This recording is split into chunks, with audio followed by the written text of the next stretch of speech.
আপনাকে রিপাবলিক বাংলায় স্বাগত জানাই। এই ছবিটা কোন ছবি? 2025-এর ছবি। আগুন লেগেছে, পুলিশ দাঁড়িয়ে রয়েছে আর হাতে করে আগুন নেভানো হচ্ছে। হ্যান্ডপাম্প থেকে জল নিয়ে আগুন নেভাচ্ছেন স্থানীয়রা। এটা কি ছবি?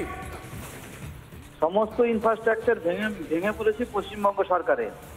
এই ক্রমাগত এই ঘটনা পরপর আমরা দেখে আসছি।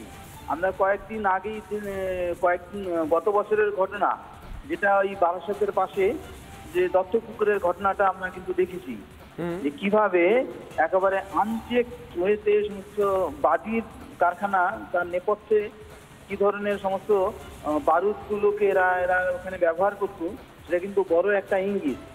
আমিও এখানে দেখছি, এখানেও কল্যাণীতে এইভাবে আনচেক হয়েছে সমস্ত বাজির কারখানা করছে। কারা ওখানে আনছে, কিভাবে করছে, তাদের যে যদি দুর্ঘটনা ঘটে যায় তার জন্য অ্যাডমিনিস্ট্রেশনের পক্ষ থেকে কোনো ধরনের কোনো সেফটি মেজার আছে কিনা, কিচ্ছু নেই এখানে।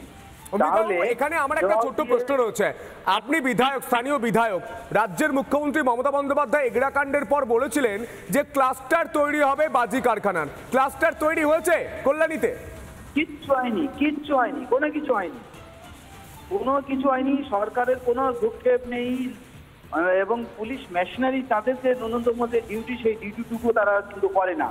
তারা কি রিপোর্ট দেয় না? তাদের কাছে কোনো রিপোর্ট নেই যে এখানে যদি কোনো দুর্ঘটনা ঘটে যায়, হ্যাঁ, ওখানকার সাধারণ লোকের উপরে কি হতে পারে, আশেপাশের লোকের উপরে কি হতে পারে, তার জন্য এক্সিট রুট এবং ফায়ার ব্রিগেড সমস্ত ঢোকার জন্য যে ব্যবস্থা, সেগুলো কোনো রকম কোনো ব্যবস্থা হয়নি এখানে। এবং কারা বাজি বানাচ্ছে, কারা করছে, বারুদ কোথা থেকে আসছে, সেটাও কিন্তু পুরো আনচেকড রয়েছে। পশ্চিমবঙ্গ সরকার সম্পূর্ণরূপে ব্যর্থ, specially law and order police machinery একেবারে সম্পূর্ণরূপে ব্যর্থ। অম্বিকাবাবু, এই বিষয় নিয়ে বিধানসভায় আপনার তো প্রশ্ন করা উচিত। আপনি কি প্রশ্ন করবেন দমকল মন্ত্রীকে এবং মুখ্যমন্ত্রীকে?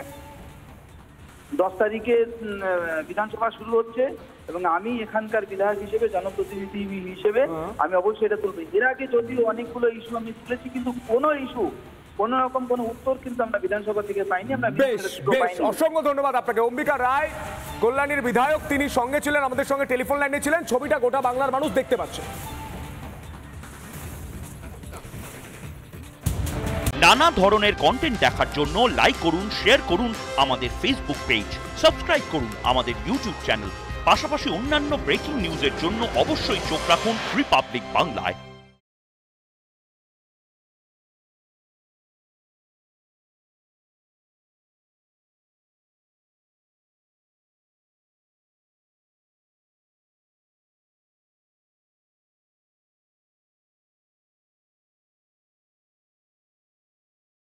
নানা ধরনের কন্টেন্ট দেখার জন্য লাইক করুন, শেয়ার করুন আমাদের ফেসবুক পেজ, সাবস্ক্রাইব করুন আমাদের ইউটিউব চ্যানেল।